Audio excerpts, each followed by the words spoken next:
히브리서 1장에서 4장입니다. 하나님께서 옛날에는 예언자들을 통하여 여러 번에 걸쳐 여러 가지 방법으로 우리 조상들에게 말씀하셨으나 이 마지막 날에는 아들을 통하여 우리에게 말씀하셨습니다. 하나님께서는 이 아들을 만물의 상속자로 세우셨습니다. 그를 통하여 온 세상을 지으신 것입니다. 그는 하나님의 영광의 광채시요 하나님의 본체대로의 모습입니다. 그는 자기의 능력 있는 말씀으로 만물을 보존하시는 분이십니다. 그는 죄를 깨끗하게 하시고서 높은 곳에 계신 존엄하신 분의 오른쪽에 앉으셨습니다. 그는 천사들보다 훨씬 더 높게 되셨으니 천사들보다 더 빼어난 이름을 물려받으신 것입니다. 하나님께서 천사들 가운데서 누구에게 너는 내 아들이다. 내가 오늘 너를 낳았다. 하고 말씀하신 적이 있습니까? 또 나는 그의 아버지가 되고 그는 내 아들이 될 것이다. 하고 말씀하신 적이 있습니까? 그러나 자기의 맏아들을 세상에 보내실 때에는 하나님의 천사들은 모두 그에게 경배하여라 하고 말씀하셨습니다. 또 천사들에 관해서는 성경에 이르기를 하나님께서는 천사들을 바람으로 삼으시고 시중군들을 불꽃으로 삼으신다 하였고 아들에 관해서는 성경에 이르기를 하나님 주님의 보좌는 영원 무궁하며 공의의 막대기는 곧 주님의 왕권입니다. 주님께서는 정의를 사랑하시고 불법을 미워하셨습니다. 그러므로 하나님 곧 주님의 하나님께서는 주님께 즐거움의 기름을 부으셔서 주님을 주님의 동료들 위에 높이 올리셨습니다. 하였습니다. 또 이렇게 말하였습니다. 주님께서는 태초에 땅의 기초를 놓으셨습니다. 하늘은 주님의 손으로 지으신 것입니다. 그것들은 없어질지라도 주님께서는 영원히 존재하십니다. 그것들은 다 옷처럼 낡을 것이요 주님께서는 그것들을 두루마기처럼 말아치우실 것이며 그것들이 다 옷처럼 변하고 말 것입니다. 그러나 주님께서는 언제나 같으시고 주님의 세월은 끝남이 없을 것입니다. 그런데 하나님께서 천사 가운데서 누구에게 내가 내 원수들을 내 발 아래에 굴복시킬 때까지 너는 내 오른쪽에 앉아 있어라 하고 말씀하신 적이 있습니까? 천사들은 모두 구원의 상속자가 될 사람들을 섬기도록 보내심을 받은 영들이 아닙니까? 그러므로 우리는 들은 바를 더욱 굳게 간직하여 잘못된 길로 빠져드는 일이 없어야 마땅하겠습니다. 천사들을 통하여 하신 말씀이 효력을 내어 모든 범행과 불순종하는 행위가 공정한 갚음을 받았거든 하물며 우리가 이렇게도 귀중한 구원을 소홀히 하고서야 어떻게 그 갚음을 피할 수 있겠습니까? 이 구원은 주님께서 처음에 말씀하신 것이요 그것을 들은 사람들이 우리에게 확증하여 준 것입니다. 그리고 하나님께서도 표징과 기이한 일과 여러 가지 기적을 보이시고 또 자기의 뜻을 따라 성령의 선물을 나누어 주심으로써 그들과 함께 증언하여 주셨습니다. 하나님께서는 지금 우리가 말하는 장차 올 세상을 천사들의 지배 아래에 두신 것이 아닙니다. 어떤 이가 성경 어딘가에서 이렇게 증언하였습니다. 사람이 무엇이기에 주님께서 그를 기억하여 주시며 인자가 무엇이기에 주님께서 그를 돌보아 주십니까? 주님께서는 그를 잠시 동안 천사들보다 못하게 하셨으나 영광과 존귀의 면류관을 그에게 씌워주셨으며 만물을 그의 발 아래에 복종시키셨습니다.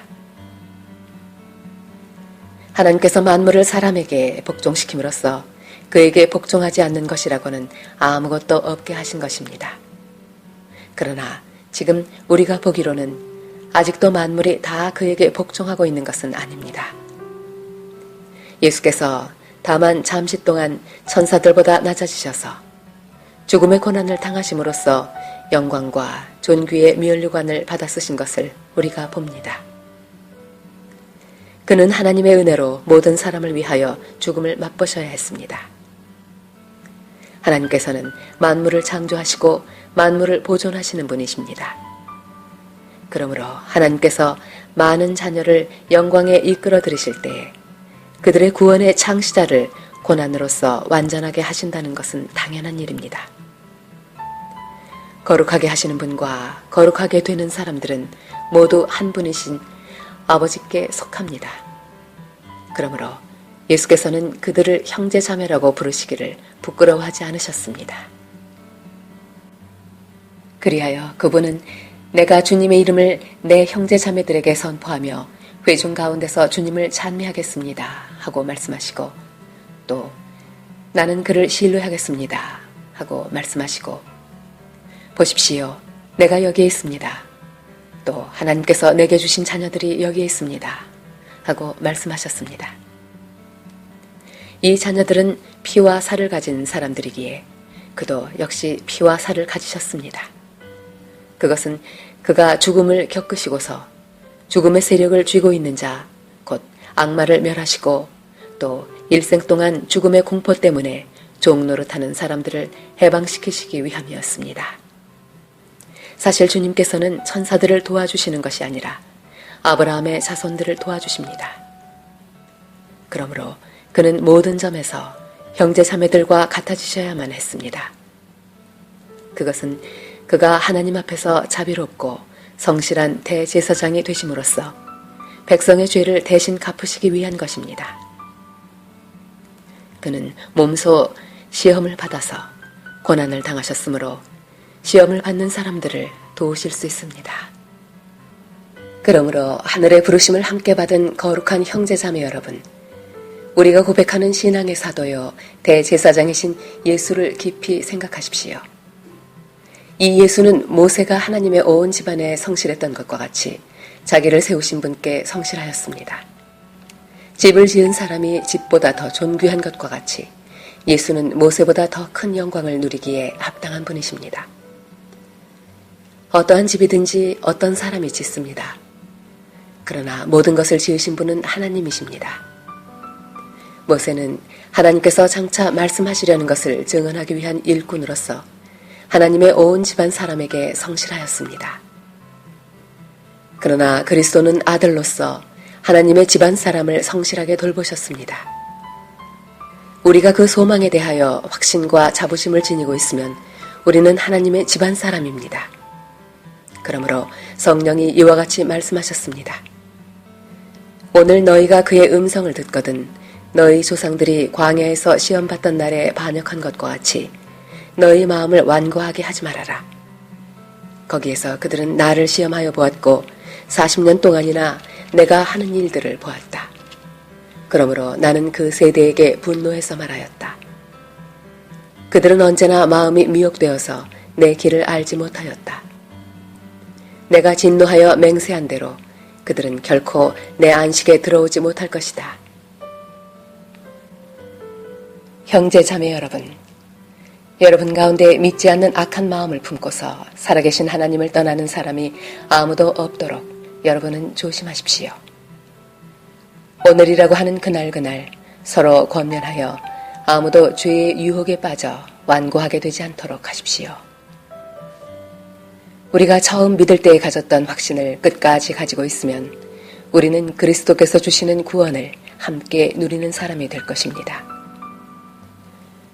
오늘 너희가 그의 음성을 듣거든 반역하던 때와 같이 너희의 마음을 완고하게 하지 말아라 하는 말씀이 있는데 듣고서도 하나님께 반역한 사람들이 누구였습니까?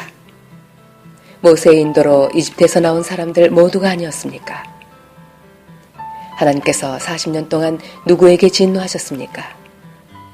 죄를 짓고 시체가 되어서 광야에 쓰러진 그 사람들이 아닙니까? 하나님께서는 누구에게 하나님의 안식에 들어가지 못하리라고 맹세하셨습니까? 순종하지 않은 사람들에게 하신 것이 아닙니까? 결국 그들이 들어갈 수 없었던 것은 믿지 않았기 때문임을 우리는 압니다. 그러므로 하나님께서 주시는 안식에 들어가리라는 약속이 아직 남아있는 동안에 여러분 가운데서 거기에 미치지 못하는 사람이 아무도 없도록 두려운 마음으로 조심하십시오. 그들이나 우리나 기쁜 소식을 들은 것은 마찬가지입니다. 그런데 들은 그 말씀이 그들에게는 아무런 유익이 되지 못하였습니다. 그들은 그 말씀을 듣고서도 그것을 믿음과 결합시키지 않았기 때문입니다. 그러나 그 말씀을 믿은 우리는 안식에 들어갈 것입니다. 그것은 내가 진노하여 맹세한 것과 같이 그들은 결코 내 안식에 들어오지 못할 것이다 하고 말씀하신 그대로입니다. 사실상 하나님께서 세상을 창조하시고 모든 일을 끝마치셨으므로 그때부터 안식이 있어 온 것입니다. 일곱째 날에 관해서는 어딘가에서 하나님께서 일곱째 되는 날에는 그 모든 것을 마치고 쉬셨다 하였고, 또 이곳에서는 다시 그들은 결코 내 안식에 들어오지 못할 것이다 하셨습니다. 그러므로 어떤 사람들에게는 안식에 들어갈 기회가 아직 남아 있습니다. 그런데 기쁜 소식을 먼저 들은 사람들이 순종하지 않았으므로 들어갈 수 없었습니다. 그렇지만 하나님께서는 다시 오늘이라는 어떤 날을 정하시고 이미 인용한 말씀대로 오랜 뒤에 다윗을 통하여 오늘 너희가 그의 음성을 듣거든 너희 마음을 완고하게 하지 말아라 하고 말씀하셨습니다. 여호수아가 그들에게 안식을 주었더라면 하나님께서는 그 뒤에 다른 날이 있으리라는 것을 말씀하시지 않았을 것입니다. 그러니 하나님의 백성에게는 안식하는 일이 아직 남아 있습니다. 하나님께서 주실 안식에 들어가는 사람은 하나님이 자기 일을 마치고 쉬신 것과 같이 그 사람도 자기 일을 마치고 쉬는 것입니다. 그러므로 우리는 이 안식에 들어가기를 힘씁시다. 아무도 그와 같은 불순종의 본을 따르다가 떨어져 나가는 일이 없도록 해야 하겠습니다. 하나님의 말씀은 살아있고 힘이 있어서 어떤 양날 칼보다도 더 날카롭습니다. 그래서 사람 속을 꿰뚫어 혼과 영을 갈라내고 관절과 골수를 갈라놓기까지 하며 마음에 품은 생각과 의도를 밝혀냅니다. 하나님 앞에는 아무 피조물도 숨겨진 것이 없고 모든 것이 그의 눈앞에 벌거숭이로 드러나 있습니다. 우리는 그의 앞에 모든 것을 드러내 놓아야 합니다. 그러나 우리에게는 하늘에 올라가신 위대한 대제사장이신 하나님의 아들 예수가 계십니다. 그러므로 우리의 신앙 고백을 굳게 지킵시다. 우리의 대제사장은 우리의 연약함을 동정하지 못하시는 분이 아닙니다. 그는 모든 점에서 우리와 마찬가지로 시험을 받으셨지만 죄는 없으십니다. 그러므로 우리는 담대하게 은혜의 보좌로 나아갑시다. 그리하여 우리가 자비를 받고 은혜를 입어서 제때에 주시는 도움을 받도록 합시다.